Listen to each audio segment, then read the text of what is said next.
Like moths to a flame, you've thrown caution to the wind for a glimpse into our world. Well, now you're in it. Welcome to Effed Up Stories.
Hello, folks, and welcome to a new episode of Effed Up Stories.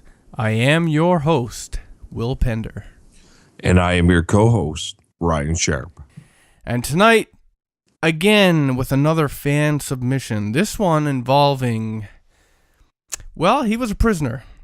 And in prison, he's had a kind of an interesting childhood. And he's had, when you're in prison, you're looking for things to kill your time because you're doing time, you're bored. And one of the things that interested him was his past experiences with Ouija boards. And they ended up making a makeshift Ouija board in prison. And this is an experience, it didn't just happen overnight. This is prolonged over years. And some really interesting things happen with that. I mean, it's one thing to conjure an entity, and it's another thing to be confined in that same cell with an entity, and you can't escape. So we're going to cover that. But before we do, if you have an effed up story on the paranormal, or you have pictures or video, we'd like to get it from you, and you can get it to us on the official website, which is effedupstories.com. That's EFFEDUPSTORIES.com. We'll get it on the website, and we will get it into a podcast because we are making an effort to get every submission into a podcast. And in the next, I would say next week, we're going to be covering near-death experiences. And I've gotten a couple of submissions from you folks now, and great submissions. So we're going to be covering that. And if any of you listening have your own near-death experience, I ask that you send that in, and we will get it into the podcast. This story comes in from a fellow named Martin. And as I said, Martin's had an interesting life as he, by his own admission, he was into a lot of trouble as a kid. That's how he ended up in prison. Right now he's 35, but this story goes all the way back when he was in 1996. He was a destructive teenager. He ended up in Borstals, which is a youth detention center and prison while he was in England and the United Kingdom. For this story, he was 16 at the time, and he had a few prior Ouija board experiences, but of course, what he experienced in prison was tenfold. So, as I mentioned, when you're in prison, and I'm saying this not having been there, I can understand. And how he put it, that, he has a lot of time on his hand. He doesn't have a lot of things to do. So, you really try to figure out how to occupy your time. What can you do with your limited things in this confined cell? And at this time, he was in a double cell. And he had a cellmate, and they just happened to be discussing ghosts and spirits and Ouija boards. And he was telling him basically, he was telling them they're real. He's had these experiences. He knows that they're real. And he relayed one of the stories he had as a child, and it went like this. So this is when he's back, and he's like 11 years old. He's not in prison yet. And on this particular night, him and his friend and his older brother and his older brother's girlfriend were hanging out. And they decided, or the older brother decided, it would be a great idea for them to play with a Ouija board. And they didn't actually have one, so they made a makeshift Ouija board. They used, paper and stuff like that around the house. The brother's girlfriend would cut out the various shapes needed for, the letters and the goodbye and the yes and no. And he said it was around 8 or 9 p.m. at night. His dad was currently out, and so it was the opportune time to start.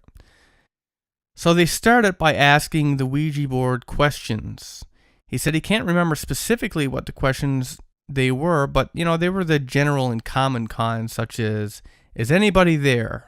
Don't be scared. Come out and talk. We won't harm you. Who are you? And so on. And they used a wine glass as the planchette.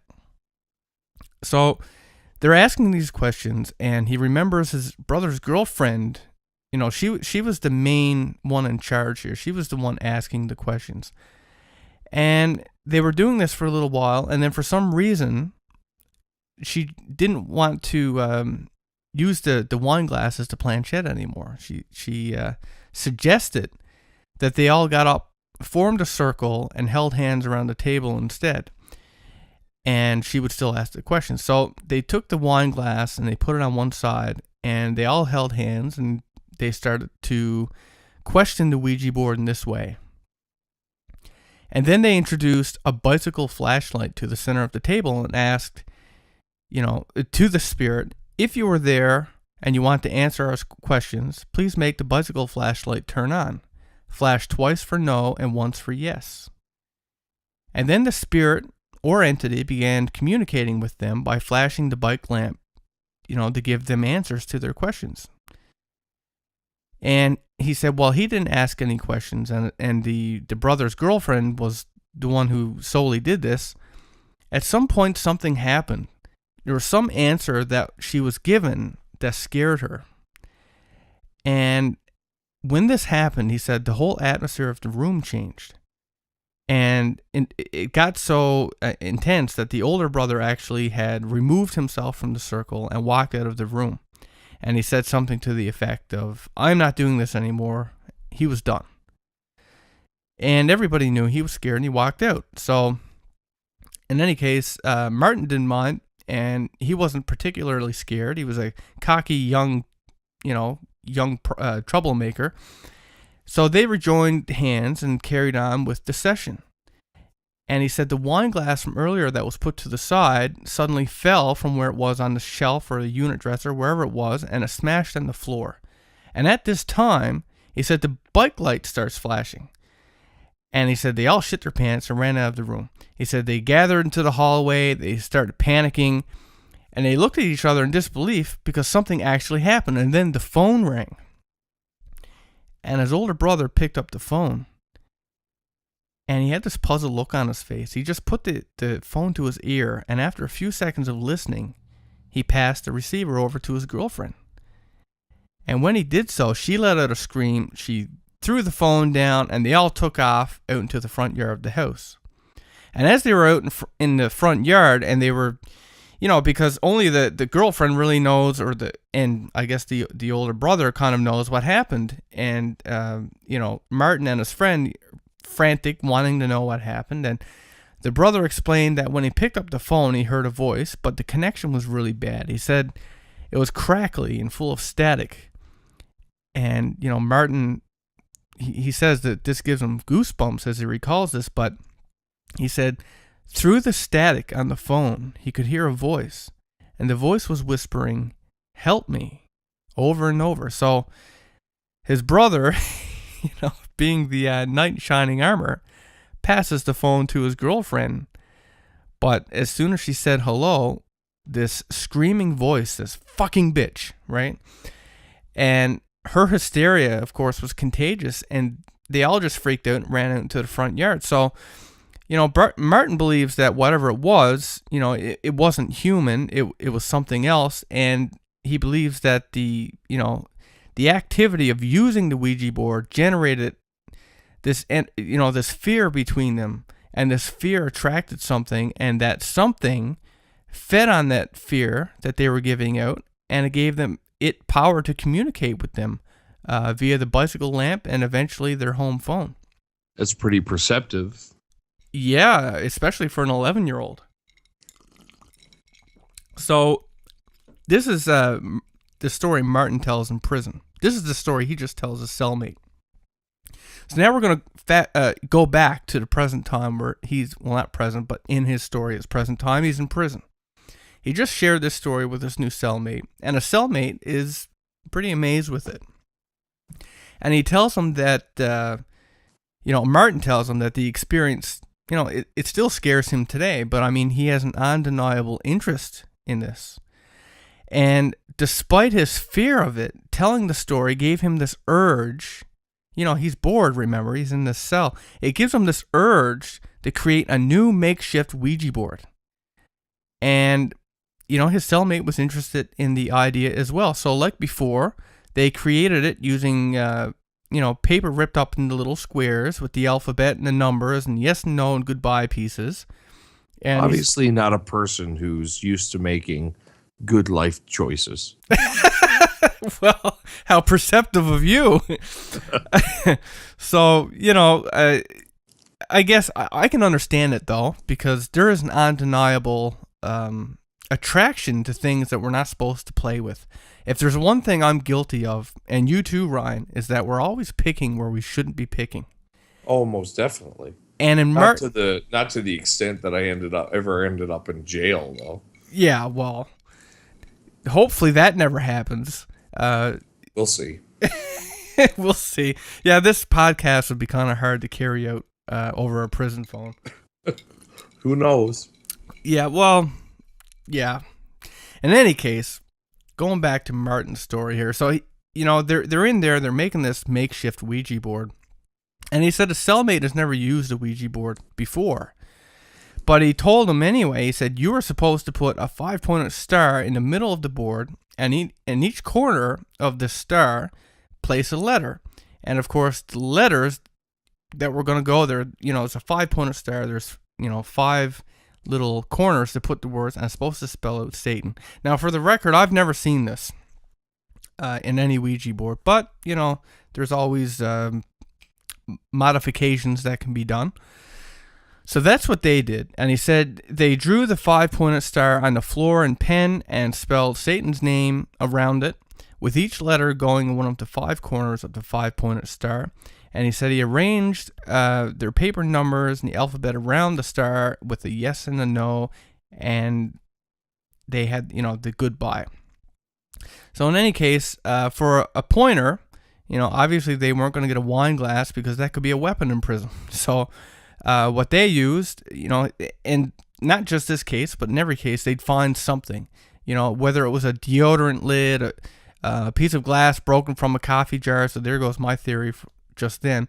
But they would always find something, a lid of some type that they could use as a planchette. And they finally managed to cobble together their very own makeshift Ouija board made from paper in their cell. And because remember, this is not just one time that they used this prolonged over a period of time. They'd use it every night. So whenever they decided they were going to use it, they would draw this 5-pointed star, and then when they were done with their session, they would rub it out. So in any case, they had many experiences with the Ouija board, but the following are the ones that stuck with him the most.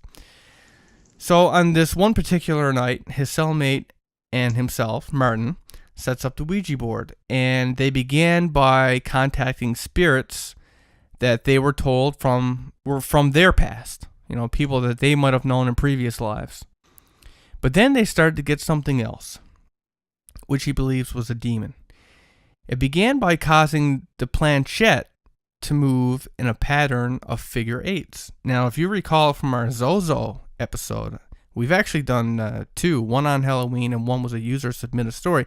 But that is the calling card of a demon who calls itself Zozo, is that it starts by making these figure 8 patterns. So they're getting these figure 8 patterns, and it repeated this many times, moving around the board very fast.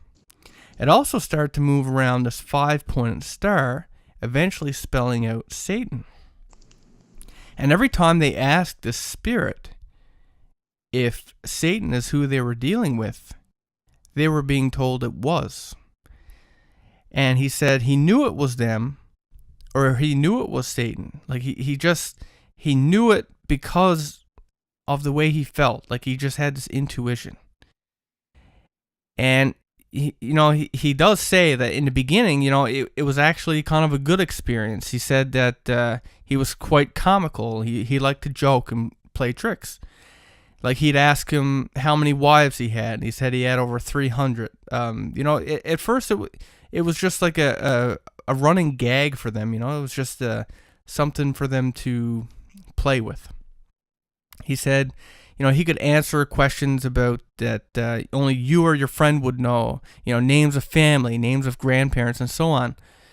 And sometimes he put out like a random name that at first you don't recognize the connection. You just think it's some bullshit name. But he said eventually you'll realize that you actually, like, the name makes sense in some kind of context. Like at some point it actually has more meaning, and it's not just some random thing. There's a message behind it.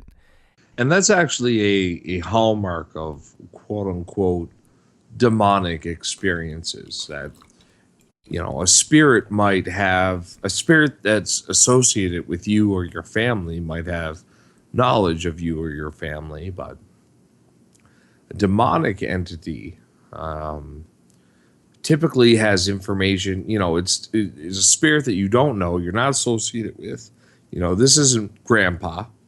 He isn't telling you about your brothers and sisters. But it's an unknown entity that's telling you things that nobody else could possibly know. And that's one of the hallmarks. It certainly is. And that's something that he there's something he says at the end. I'm not going to spoil it for now, but it was very interesting. So when we get to that, I'll point it out again. So he kind of goes on a little tangent about his belief system at this point. He believes that these entities feed off their energy, not just any energy, but fear. And I believe that's true as well. I've heard that, and I get that sensation when I've fooled around with this stuff.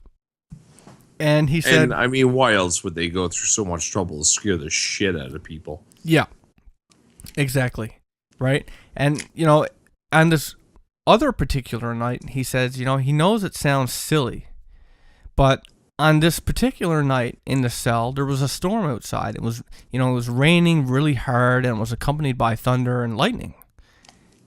I love those nights, for the record. But anyway, he said he asked their spirit that they had, identified on the Ouija board at that point as Satan, and he asks it,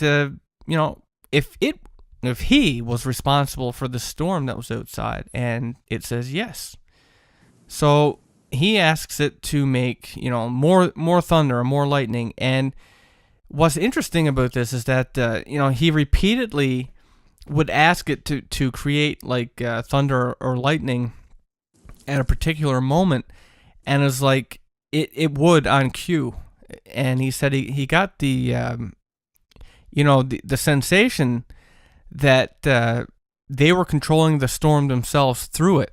It was so accurate and so on time to what they'd ask. It was like the second that they asked for it to, create a lightning strike or a boom of thunder, it would happen.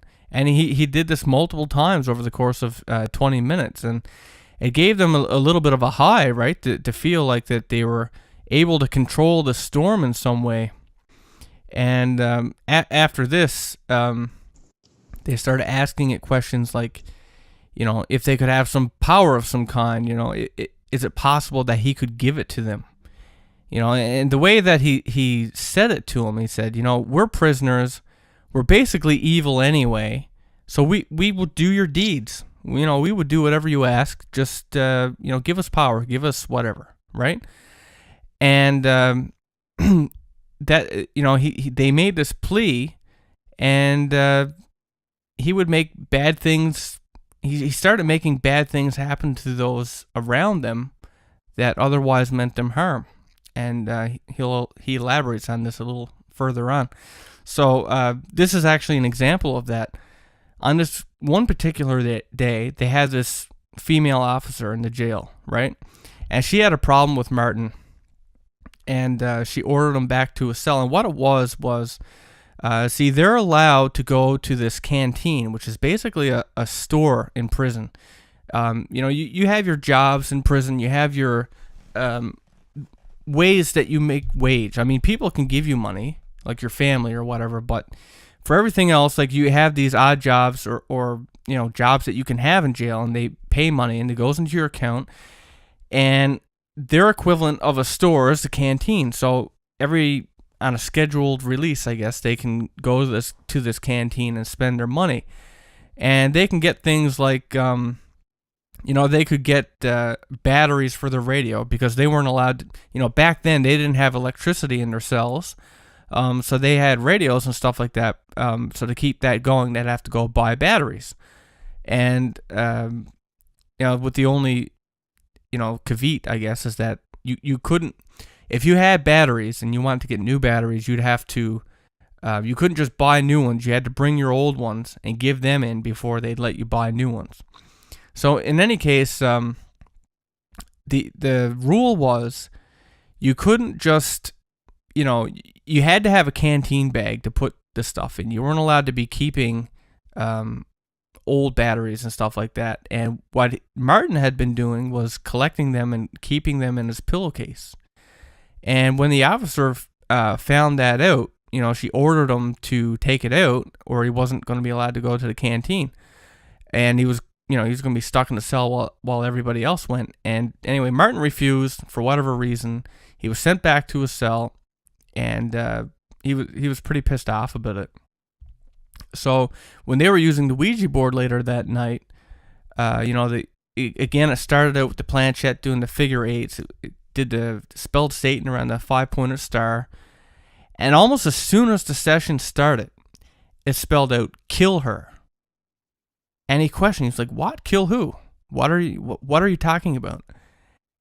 And it spells it again, and it puts an emphasis on it.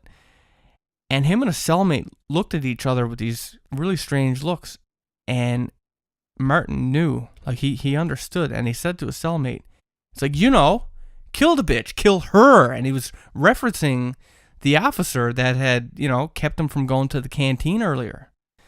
And, he was kind of blown away by this. And he said he knew who it was speaking about, and he could feel the energy. And he replied, he said, like, "How do you think I can kill her?" He said, "I can't do that. I'm trapped in this cell." And the board says, "Make knife." And then it spells knife again. And, once again, and Martin's getting goosebumps telling the story, puts his little emphasis here. He says, "I can't kill her. She's a prison officer. I'll get time. I'll get life. I can't do it." And then the board replies, "You lied. You are not evil." And at that point, he basically became really nasty towards Martin and a cellmate. I guess because, he took them up on their offer to do these evil deeds in exchange for him doing stuff for them. So at this point, he said the spirit wasn't a joking spirit anymore. It genuinely didn't really like them.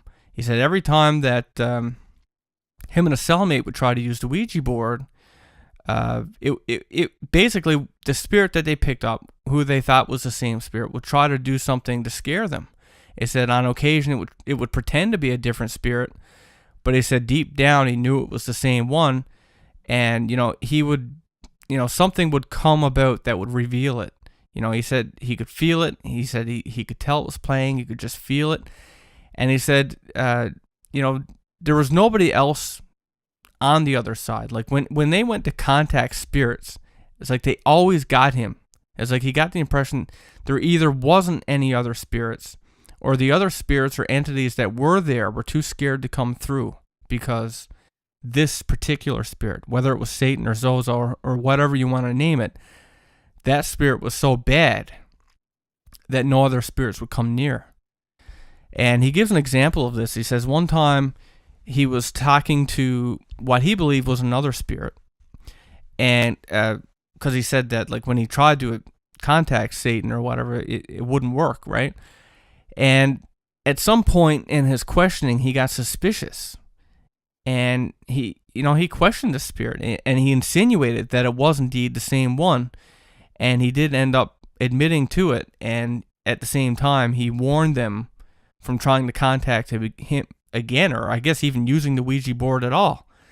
So they gave up, and as long as he had this cellmate, they never used it again. They were kind of spooked off from it. But eventually, Martin gets moved to a new cell. And he said, it's funny using a Ouija board in prison because, it being a prison is already filled with negative energy, from its dark history. It's full of dark and grim places. So anyway, there he was, a new prison, new cellmate. And at this point in time, he's 18 years old. And he said, the cellmate he had at this particular time, he was a young kid. He was only 16, but he was in for murder, and he was doing 12 years. Martin, in contrast, was in there for burglary, and was only doing 4 years.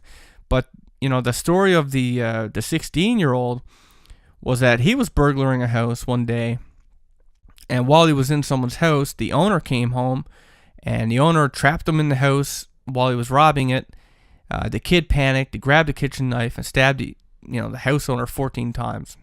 Right? And that even kind of, gives Martin the chills. He's sharing a cell with this guy, right?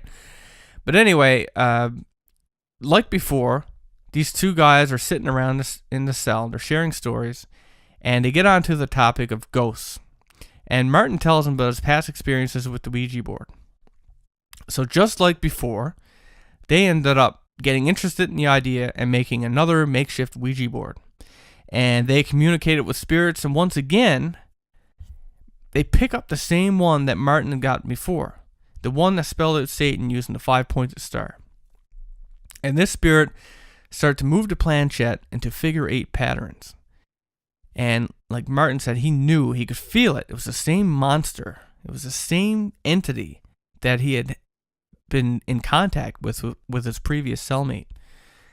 And he said he could tell that this spirit knew he was scared. And he said he thinks he knows, like the spirit knew who he was. But for whatever reason, the spirit was okay this time. He said he introduced his new cellmate to him. And he said, because of everything that had transpired, he made a real effort this time to get to know what this spirit was, to get to know what he was all about. So he started to ask him some, I guess, general questions. And one of it was he asked to recommend some music to him. And his reply was Nirvana Unplugged New York.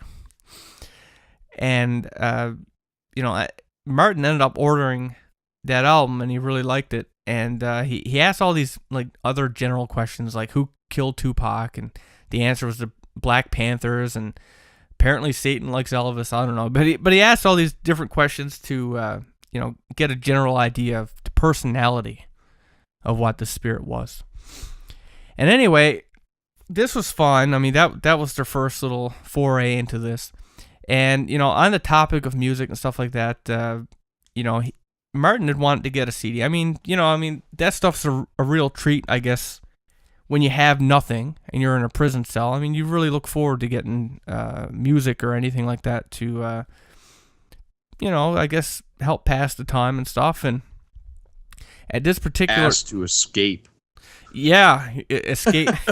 Can you get me an early parole? Yeah, that's a good that would be the top thing I think I would ask. Yeah. In any case, um, at this point in time, all Martin's money was gone. Right? I mean, they don't get a lot anyway in prison. And the little bit that he did have coming in, he spent on food and little knickknacks the week before. And for this reason, he asked the spirit if he could more or less, use his powers so that he could somehow order a CD and get it despite having a zero balance in his bank account. And the spirit agreed. So, the idea being that the spirit would mess with the computer systems, and that Martin the next day, it told him that the next day he should fill out this application, because what it was is he had to fill out an application to order a CD. It would be sent off, and if the money was in his account, it would be processed and the product shipped back. So he did that knowing he had no money, and really shouldn't have worked, but it did. He said about 2 weeks later or so, the CD was brought to him by the staff. And he couldn't really explain how that happened. So when he did his session again, he thanked Satan for, giving him a CD. But anyway, he kept having these regular sessions with the Ouija board. And sometimes, they would do the board without the 5-pointed star. And one time while they did it without that, they made contact with a dead Irishman. And the dead Irishman mentioned something about his son in the late 40s. And he just kept going on about it. So Martin and a cellmate asked him if there was anything he could do to help him. And so the spirit asked if, he could tell his son that he loved him, right? And that he was watching over him, and he was okay, and he was happy. And he also gave him a special phrase to use when he spoke to this son that only the son would know. And then he gave him an address and a name to send a message to. So, they're bored inmates, and they thought, screw it, we'll try to carry out this Irishman's wishes. So they wrote up a small, peaceful letter, and they explained that they were just asked to send this on to whoever the recipient was. They put it in an envelope, they put it in the prison mailbox, and they sent it on its way. And he said, while he doesn't know if he ever got it or whatever, he felt good that he did a good deed just by doing it. But anyway, following that, he's using the Ouija board again. He's got the 5-pointed star, and knowing what he knows now, he says that he knows that it wasn't actually Satan he was dealing with, but he believes it was Zozo. And since being out of prison, he's watched all these videos, he's read all these stories, and all that stuff that they tell you, and the stuff that we said, the figure eights and the different mannerisms and stuff like that comes about. He said that's exactly what he experienced. And he said, he can watch a video, and just by the way that it reacts, and the way the planchette moves, and the way that the figure eights and the behavior, it's like he knows that is the same entity that he had dealt with when he was in prison. So some of the things that he took away from this is that when you start out and you have this experience with this thing, he said, essentially it starts on a blank slate. And in the beginning, he was on its good side, right? And when you're on its good side, it's not so bad. He's kind of joking. He's, he has a sense of humor. It's kind of this fun thing. But when you get onto his bad side, it's a nightmare. He said eventually, after you have so many sessions, he'll tell you not to mention your sessions or meetings with him. And if you decide to rebel against his wishes, he'll turn really nasty and begin threatening you. So at this point in time, him and a cellmate, by the way, whose name is Anthony, they were on the good side of the spirit. And at this point in time, there's this other cellmate that they share a dislike of, okay? And he's got a fictitious name, but we'll call him Malcolm. That's what he calls him here. And Malcolm, he was put on a pedestal in prison, basically. The officers loved him because he was really good at football, and the other inmates were kind of jealous because, he got extra time in the gym because of his talent for it. And the guards would sometimes let Malcolm and a couple of his friends go outside to play, football, while everyone else had to stay in their cell. So on this one particular day, the special group, Malcolm and his buddies, they were outside, they were playing, and they come back in, and they were bragging about how the officers had given them beer. And, apparently this is very illegal for them to do, and it pissed off all the other inmates. And it really pissed off Martin and Anthony, because, they were already on bad terms with this guy. And so when they went at the Ouija board again, they asked Zozo, or whatever you want to call him, how do you make a voodoo doll of Malcolm, right? And he told us how to do it, but he also said that he was going to, this is Satan, or Zozo, just saying this, said he was going to pay Malcolm a visit in a cell. And right after he did that, he messages back and says he's in Malcolm's cell right now, and he's doing bad stuff to him. And, long story short, so that happens, and we're going to revisit that, what actually happened, in a bit. And after that, Martin and Anthony, they go and make this voodoo doll, as they were told to by the spirit. And they said, they began by stabbing it, twisting its legs, hoping that they would hear Malcolm scream from a cell, but they didn't hear anything. And a few weeks later, a security prison search turned up drugs in the cell of Malcolm and his buddies, as well as their work area, right? And the timing was impeccable, right? So as a result, they ended up getting sacked. They had the best jobs in the prison at the time. They lost that. They got charged with drugs, and their good reputation with the guards and stuff, that was all ruined as well. And so, ironically, Martin and Anthony ended up getting those good jobs. And, he doesn't know if it was the spirit's doing, but I mean, the timing was right. And the entity had said he just went into the cell and he was doing stuff. And then right after that, the security guards find the drugs, right? So that was an interesting coincidence. But, eventually, the spirit got really sick of talking to Martin. Long story short, I mean, he's a bored prisoner, right? He's constantly, every night, contacting this guy. And he said, eventually, it said to him, "Martin, do not mess with me, or I will come for you. You have been warned." And he said, he admits, it really spooked him, and he heeded the warning. And eventually, he got his own cell. And, he had stopped using the Ouija board for weeks, and he promised himself he would leave it alone. But he said, in the cell all by himself, he could feel that this spirit was still with him. He'd have these terrifying dreams. He could feel the presence. And I remember him, one of the dreams was, it was something like some cable. I think it was like a cable coming from his speaker to something else. It'd come out and start strangling him in his sleep, and he'd wake up and see something at the door of his cell. So he felt like he was being tormented by this spirit, and he was confined with it, stuck in the cell all by himself for a while, right? And the last time he used the Ouija board was when he was out of prison, and he never went back with it, because he decided he wasn't going to push his luck. He said he knew that if he had kept at it, that this Zozo or whatever spirit it was going to show up again. But he did find something related and interesting, and this is what I was speaking of earlier. He found this old book, and the old book was on spirits and stuff like that. And it had this little bit in there about how the dead can't speak, right? Because when you're using the Ouija board, the whole idea is that you're speaking to these dead spirits.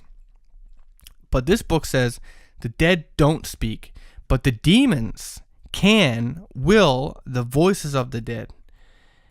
Which is to say, the demons can speak in the voice of your loved ones, and they know their whole story. They know everything that's happened to them, everybody they know the history, so it's very easy for them to deceive you.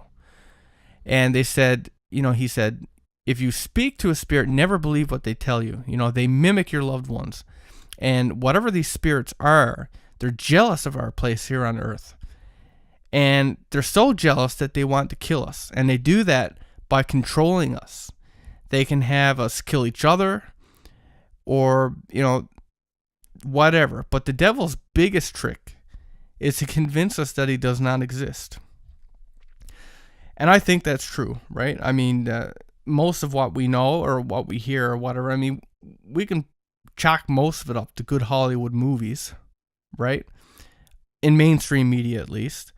And, we do have these stories from different individuals, but, there's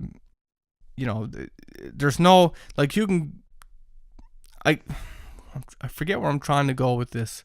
Ryan, well, I know what old book about spirits he's talking about, because I believe that's right in the Bible. It says, don't take part in mediums, because the spirits of the dead, they go to heaven or hell right away.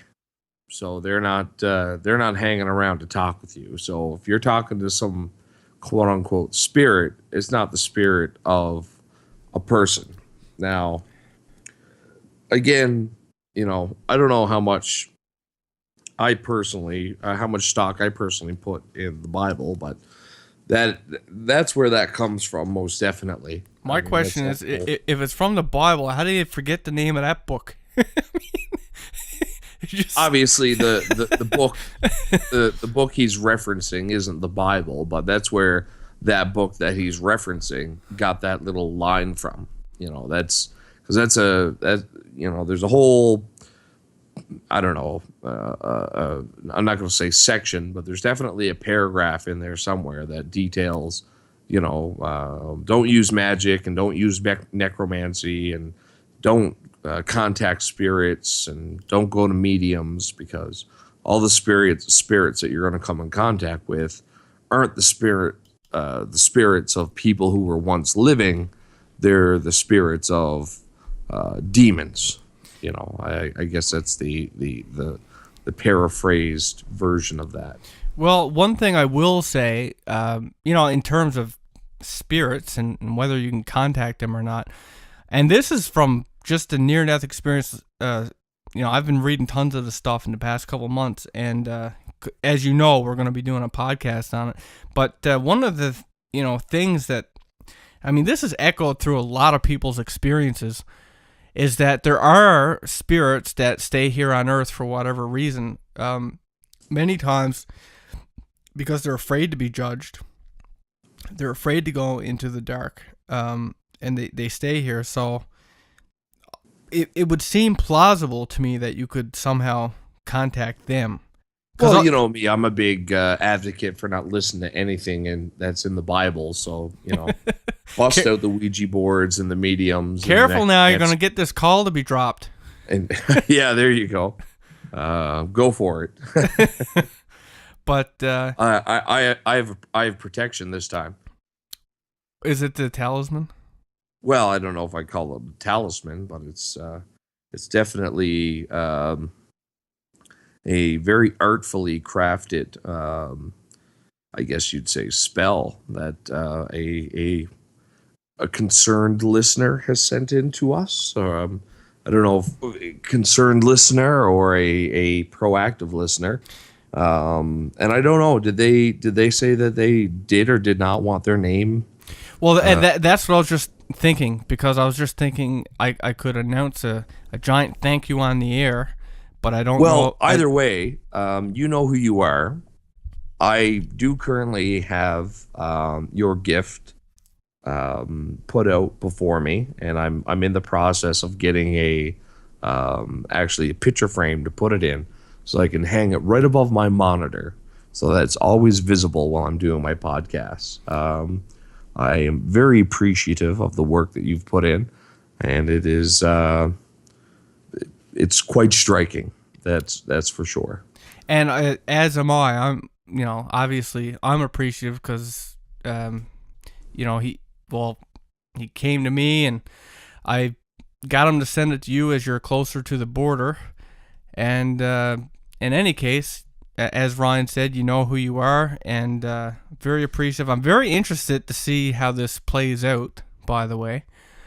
And I actually had meant to email him that you got it the other day. It's just every time I come home, I got 3 or 4 submissions, and we've been pumping out these podcasts as fast Well, as we can make I them. think either way, I think we'd be pretty safe in saying thank you, James, for your contribution There you to go. Effed Up Stories. There you go. Okay. First name basis. That'll work. There should be at least 1 million people with with the name James just in the northern hemisphere here. Yeah. So I think we're safe. So just a little bit, I guess we'll just discuss a little bit on the whole Zozo phenomenon. I mean, we're not going to go into very much of it just because, I mean, we've covered it twice before. We've covered it twice before. I mean, it's pretty striking how, again, here we have somebody who has detailed a very specific, set of actions connected to the Ouija board. The figure 8. I've used a Ouija board a couple of dozen times myself. And personally, I've never gotten the figure 8. So, I mean, perhaps this is a surefire sign of the presence of Zozo, or Zozo and co. Perhaps he has associates. I mean, who knows how the spirit world is structured. Well, but it is a striking similarity. I guess what surprises me the most, because when we did our Halloween episode on it, I mean, I went scrounging the internet for Ouija board stories. I knew we wanted to do one on Ouija boards. I hadn't even heard of Zozo before, right? And when I found that phenomenon, I didn't really think it was that well known. And I remember a lot of our listeners commenting that they hadn't heard of it before. So I don't know how well known it is. Maybe it is, and just not our neck of the woods was really up on it. But we're after getting several submissions on that same topic, and it's just surprising. I thought it was going to be more rare than that, and it seems like a lot of people have had that very experience. Have come in contact with that spirit. Always with the figure 8s, always with the, I mean, it would be a little depressing, but imagine if the only spirit out there was him. Right? Else is listening. Everybody else in the spirit world has jobs. Yeah. Zozo is the only one on spiritual. He's over sitting in a corner with a dunce hat on, right? It's like, get over there. Sit in the corner. Shut your mouth. It's like, the only one who bothers to contact us paltry humans. It's like their equivalent of like the social media, right? It's like, well, on my Facebook, fuck Facebook. On my Ouija board, I got this guy and this guy and this guy, and just poor Zozo sitting over there in the corner. These are all my friends. Whenever I see a story where somebody is, claiming that Satan himself, the devil himself, the king of all evil, is contacting me. Of course, the first thing I do is roll my eyes, because let's face it, if such a being exists, they have far more important things to worry about than some individual person. They have genocides to look after, and wars to start, and nations to starve, and cities to bankrupt, and the spiritual war of the end of all kind, and all those things. But I really do like how at some point this individual realizes, well, this isn't Satan. I mean, if you're some faceless unknown spirit, I mean, let's face it, using a Ouija board is like using the internet. You can pop on there and claim to be, hey, I'm Charlie Sheen. Look at my email, Charlie Sheen at 69 at hotmail.com. Well, where's all the celebrities down there? I mean, we got Satan, we got Beelzebub, Azazel. Are they the celebrities of the underworld? Well, I guess. I mean, them and Hitler and Stalin, and I guess there would be, but it's one of those things that you see all the time, right? It's somebody claiming that they have contact with the devil, But I do like how at some point this guy realizes, oh, I'm not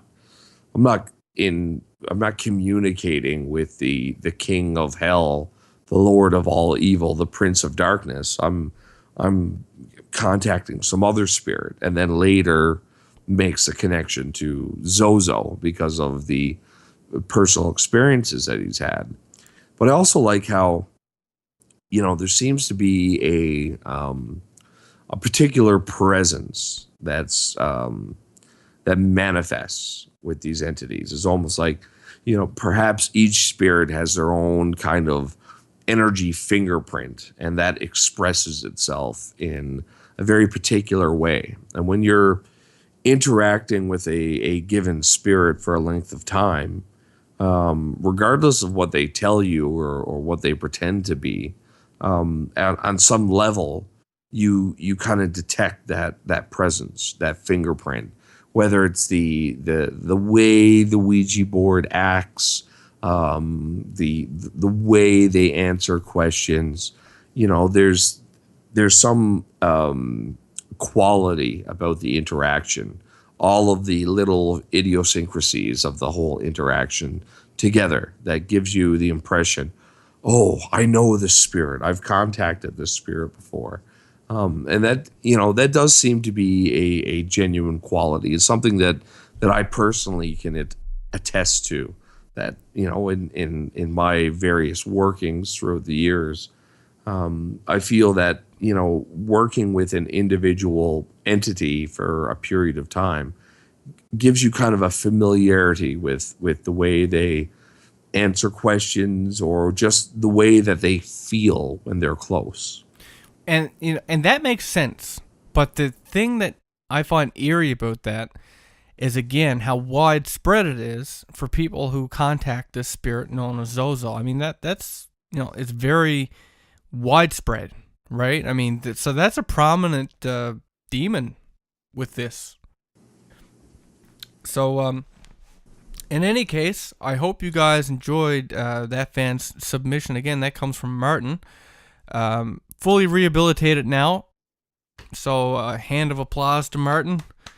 He has paid his debt to society and has now, entered the everyday world of the rest of us. And like Will said, congratulations, and good for you.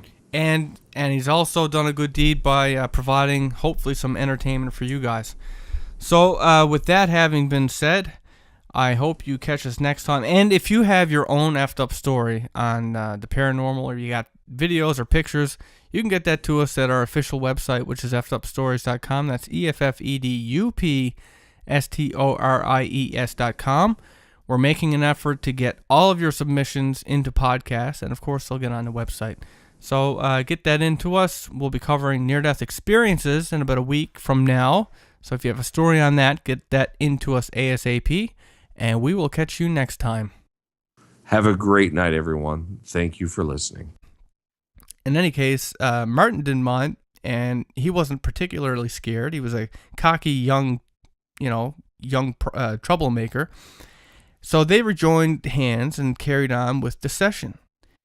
And he said the wine glass from earlier that was put to the side suddenly fell from where it was on the shelf or the unit dresser, wherever it was, and it smashed on the floor. And at this time, he said the bike light starts flashing. And he said they all shit their pants and ran out of the room. He said they gathered into the hallway, they started panicking, and they looked at each other in disbelief because something actually happened. And then the phone rang. And his older brother picked up the phone. And he had this puzzled look on his face. He just put the phone to his ear, and after a few seconds of listening, he passed the receiver over to his girlfriend. And when he did so, she let out a scream. She threw the phone down, and they all took off out into the front yard of the house.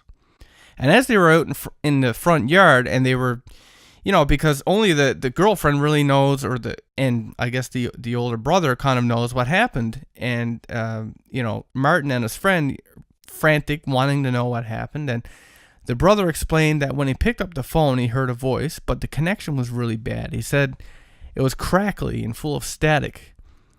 And, Martin, he says that this gives him goosebumps as he recalls this, but he said, through the static on the phone, he could hear a voice, and the voice was whispering, "Help me," over and over. So his brother, being the knight in shining armor, passes the phone to his girlfriend. But as soon as she said hello, this screaming voice, this fucking bitch, right?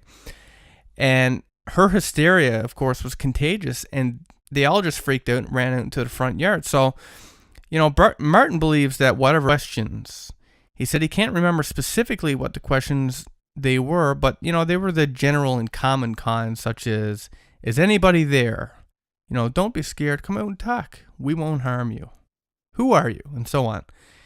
And they use a wine glass as the planchette. So they're asking these questions, and he remembers his brother's girlfriend. She was the main one in charge here. She was the one asking the questions. And they were doing this for a little while, and then for some reason, she didn't want to use the wine glass as the planchette anymore. She suggested that they all got up, formed a circle, and held hands around the table instead. And she would still ask the questions. So they took the wine glass and they put it on one side, and they all held hands, and they started to question the Ouija board in this way. And then they introduced a bicycle flashlight to the center of the table and asked, to the spirit, if you were there and you want to answer our questions, please make the bicycle flashlight turn on. Flash twice for no and once for yes. And then the spirit or entity began communicating with them by flashing the bike lamp, to give them answers to their questions. And he said, well, he didn't ask any questions, and the brother's girlfriend was the one who solely did this. At some point, something happened. There was some answer that she was given that scared her. And when this happened, he said the whole atmosphere of the room changed. And it got so intense that the older brother actually had removed himself from the circle and walked out of the room. And he said something to the effect of, I'm not doing this anymore. He was done. And everybody knew he was scared, and he walked out. So in England and the United Kingdom. For this story, he was 16 at the time, and he had a few prior Ouija board experiences, but of course, what he experienced in prison was tenfold. So, as I mentioned, when you're in prison, and I'm saying this not having been there, I can understand. And how he put it, that, he has a lot of time on his hand. He doesn't have a lot of things to do. So, you really try to figure out how to occupy your time. Think, what can you do with your limited things in this confined cell? And at this time, he was in a double cell. And he had a cellmate, and they just happened to be discussing ghosts and spirits and Ouija boards. And he was telling him, basically, he was telling them they're real. He's had these experiences. He knows that they're real. And he relayed one of the stories he had as a child, and it went like this. So this is when he's back, and he's like 11 years old. He's not in prison yet. And on this particular night, him and his friend and his older brother and his older brother's girlfriend were hanging out. And they decided, or the older brother decided, it would be a great idea for them to play with a Ouija board. And they didn't actually have one, so they made a makeshift Ouija board. They used, paper and stuff like that around the house. The brother's girlfriend would cut out the various shapes needed for, the letters and the goodbye and the yes and no. And he said it was around 8 or 9 p.m. at night. His dad was currently out, and so it was the opportune time to start. So they started by asking the Ouija board time, because you're doing time, you're bored. And one of the things that interested him was his past experiences with Ouija boards. And they ended up making a makeshift Ouija board in prison. And this is an experience, it didn't just happen overnight. this is prolonged over years, and some really interesting things happen with that. I mean, it's one thing to conjure an entity, and it's another thing to be confined in that same cell with an entity, and you can't escape. So we're going to cover that, but before we do, if you have an effed up story on the paranormal, or you have pictures or video, we'd like to get it from you, and you can get it to us on the official website, which is effedupstories.com. That's EFFEDUPSTORIES.com. We'll get it on the website, and we will get it into a podcast, because we are making an effort to get every submission into a podcast. And in the next, I would say next week, we're going to be covering near-death experiences. And I've gotten a couple submissions from you folks now, and great submissions. So we're going to be covering that. And if any of you listening have your own near-death experience, I ask that you send that in, and we will get it into the podcast. This story comes in from a fellow named Martin. And as I said, Martin's had an interesting life, as he, by his own admission, he was into a lot of trouble as a kid. That's how he ended up in prison. Right now he's 35, but this story goes all the way back to when he was in 1996. He was a destructive teenager. He ended up in Borstels, which is a youth detention center and prison, while he was. Like moths to a flame, you've thrown caution to the wind for a glimpse into our world. Well, now you're in it. Welcome to Effed Up Stories.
Hello, folks, and welcome to a new episode of Effed Up Stories.